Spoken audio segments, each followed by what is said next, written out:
Hey everybody, I'm going to show you all how I did my HVAC presentation and how I did a screen recording with the video of myself in the top right corner. So I used a program called Zoom. I'm sure everyone's already heard of it by now since we're switching to online classes, but if you haven't, just Google Zoom and it should be the first one that pops up.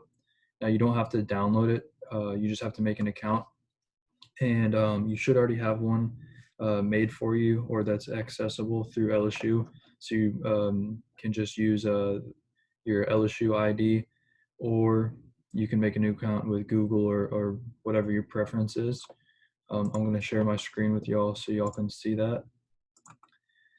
So once you make an account for Zoom, this is mine through LSU. You might actually be able to find it on the LSU website, but I would just go to zoom.com and you'll be able to find it. The screen will look like this. If you go to meetings, you'll see host a meeting here in the top right corner. So you're gonna scroll over it and click on with video on, and it's gonna change screens and pull up this.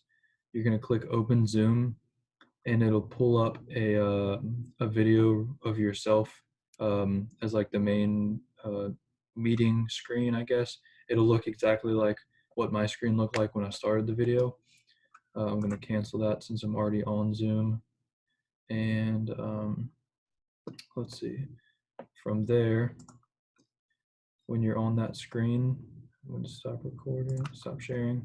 At the bottom, it should say, there should be a green arrow that says share screen. When you click on that, you click which tab you want to share the screen with. So already have your PowerPoint pulled up. I actually don't have mine pulled up, so let me just get that real quick.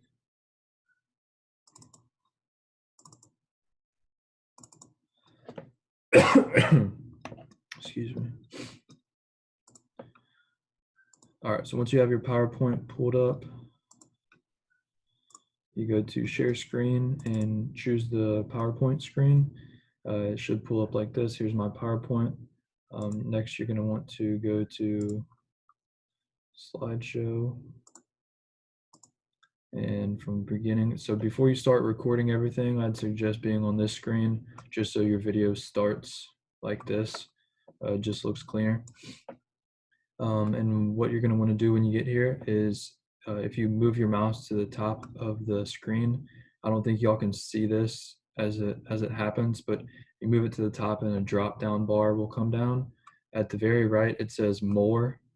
And if you look through those options, it should be the fourth one down. It says start video or start recording on computer. You're going to want to choose that to start your recording, and then you can go ahead and do your presentation. You can move your mouse away to the side, and you can either use the keyboard to go to the next slide or use your mouse just by clicking. So once you're done recording, hover back over to the top of the screen and the drop down bar will come up. Again, I don't think you can see this in the video that you're watching now, but I see it on my screen. So you're going to scroll over to more and then click stop recording. Once you stop the recording, it's going to save the file automatically to your computer. And let me see if I can show you all what that looks like. Here we go.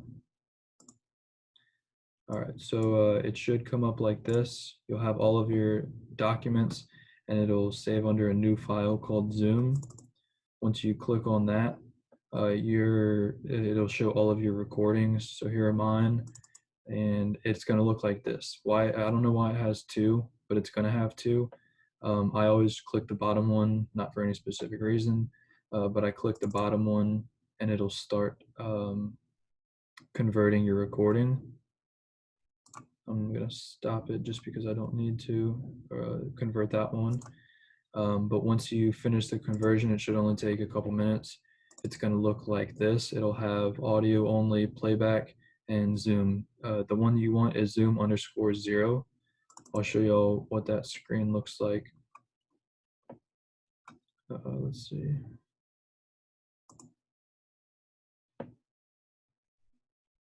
I'm having to do extra stuff because I have to share my screen while I give an instructional video at the same time. So just give me 1 second. Here we go. All right, so it should look just like this. So here's two me's. Um, me, it'll record yourself in the top right corner and have your PowerPoint in the background. So I just wanted to show you all what that would look like. I'm gonna exit out of that and go back to, let's see, internet. All right, so once you have your file and everything, you're gonna wanna go to YouTube. If you don't already have an account made, then go ahead and just make an account. It shouldn't take that long. But once you do, go to the home screen and you're gonna click this button right here, create a video, and then upload video. It should pull you to this screen. And you can go back to your files. Let's see. Share my file screen, and you can just drag your Zoom file directly to the YouTube screen that was shown previously. Oops.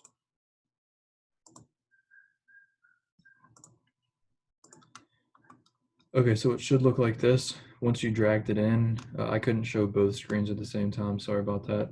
But you can just overlap your file screen and that YouTube upload screen, and then just drag it right on in. And it's going to upload your video. 7% upload. I think I dragged the wrong one, so it'll probably take a little while to upload this. I'm not going to be able to walk through everything with you, I don't think. But here you can add your title. You can't pick a thumbnail unless you're like I don't know what the right word is to say that, but you can go to learn more and figure out why you can't. I wasn't able to pick a thumbnail on mine, so it just picked a random portion of the video to show as a thumbnail. This is essential for the video, for your audience. Actually, I'm trying to make sure that y'all are on the right share screen. Okay, that should be the right one. Hopefully y'all can see what I'm looking at. But under audience on the upload screen, you want to make sure that it says no, it's not made for kids. This option is going to allow you to have comments on the video. And I'm pretty sure that Cliff wants us to be able to comment on it. So after there, you can go to next. You don't need anything on this screen. And then visibility, I left mine as public just to make things easier. But once you finish doing all the settings for the video upload, and click save, or this might change after it's completely uploaded. It'll pull you to a screen where you can share the video via like Facebook, Twitter, email, or whatever, and it'll also have a video link at the bottom, so you can click right here to copy the video link and then send that directly to Cliff. That way whenever he clicks the link, it'll pull up your YouTube video, and it'll be shown like that. Let's see, I think I covered everything on here. So this is the way that I did it. Hopefully it works out just as easy as it did for me as it will for y'all. So good luck on y'all's presentations, and thanks for watching.